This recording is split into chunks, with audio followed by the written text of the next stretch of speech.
സ്വാമിയുടെ ഒരു പ്രകടനം എങ്ങനെയുണ്ട്? ബാബുസ്വാമി എനിക്ക് വർഷങ്ങൾ കൊണ്ടറിയാം. സത്യം പറയുള്ളൂ. എന്റെ ക്ഷേത്രത്തിൽ വന്നിട്ടുണ്ട്.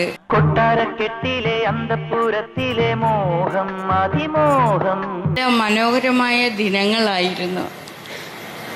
അഴകേഴും നിന്നിൽ കണ്ണും വെച്ചു പൊന്നേ പൊന്നാരേ.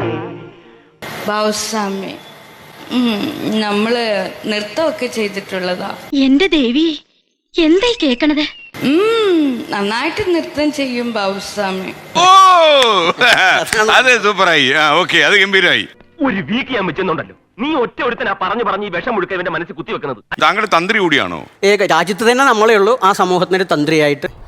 വേൾഡിൽ ഇതുപോലെ ഒന്നേ ഉള്ളൂ. ഇവളെ ഉണ്ടാക്കിയ ശേഷം പടച്ചോനെ അച്ഛൻ ഉടച്ചു കളഞ്ഞു. ആചാരങ്ങളാണ് ഇപ്പോ സംസാരിച്ചു തുടങ്ങിയാൽ മന്ത്രവാദവും കൂടോത്രവും പറയുന്നത് മുഴുവൻ ഞങ്ങളെയാ പറഞ്ഞുകൊണ്ടിരിക്കുന്നത്. അതെന്നെ ഉദ്ദേശിച്ചാണ്, എന്നെ തന്നെ ഉദ്ദേശിച്ചാണ്, എന്നെ മാത്രം ഉദ്ദേശിച്ചാണ്. നിർത്തുന്നുണ്ടോ? തന്ത്രി എന്ന് പറയുന്നു. എന്ത് തന്ത്രി? അല്ല, നിങ്ങൾക്ക് നാണമില്ല ഈ ചണ്ടാള ഭാവ എന്നൊക്കെ പറയാൻ? പണിയെടുത്ത് തിന്നണമെന്നൊക്കെ ആഗ്രഹമുണ്ട് സാറേ, പക്ഷെ പറഞ്ഞു പറ്റിച്ച് തിന്നാലേ വായിന്നിറങ്ങുള്ളൂ. ശീലായിപ്പോയി. എന്താണ് ഈ ചണ്ടാളൻ?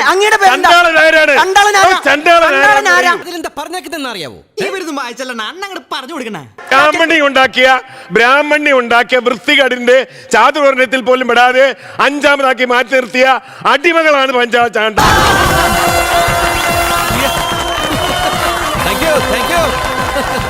ചണ്ടാളനാണ് സ്വയം പ്രഖ്യാപിക്കുന്ന ചണ്ടാളൻ. നാണമില്ലാതിരിക്കും.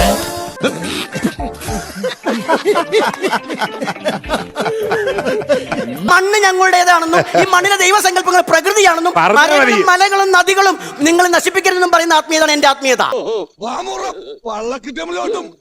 വെള്ളം കുടിച്ചു തന്നെ ആവണം. ഈ പ്രായത്തിൽ ശോഭ നല്ലതല്ല. ഊമ്പി ഊമ്പി ഊമ്പി ഊമ്പി പോയി.